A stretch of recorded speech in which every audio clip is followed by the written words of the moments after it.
నగర అభివృద్ధిలో భాగంగా 58వ డివిజన్ జ్యోతినగర్లోని కటారి దేవేందర్ పార్కు మరమ్మతుల పనులను నగర మేయర్ సునీతారావు ప్రారంభించారు. 58వ డివిజన్ రాపర్తి విజయ్ అభ్యర్థన మేరకు పార్కు అభివృద్ధి పనులు చేపడుతున్నామని కరీంనగర్ మాజీ ఎమ్మెల్యే కటారి దేవేందర్ రావు స్మృతి చిహ్నంగా పార్కుని అభివృద్ధి చేస్తున్నామన్నారు. చిన్నారులు, పెద్దలు, మహిళలు అందరికీ ఆహ్లాదాన్ని ఇచ్చే విధంగా పార్కుని అభివృద్ధి చేస్తున్నట్లు సునీల్ రావు వివరించారు.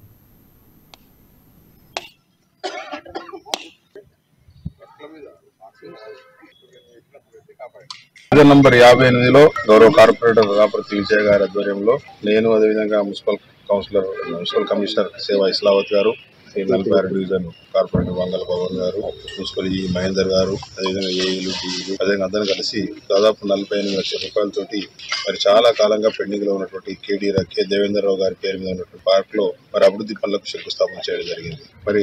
దేవేందర్ రావు గారు కరీంనగర్ నగరపాలక సంస్థకు మరి 3 సార్లు మున్సిపల్ చైర్మన్ గా, మరి కరీంనగర్ నగరానికి శాసనసభ్యునిగా సేవలు గొప్ప నాయకుడు కాబట్టి మరి వారి పేరు మీద ఏర్పాటు చేసినటువంటి పార్కులో గతంలో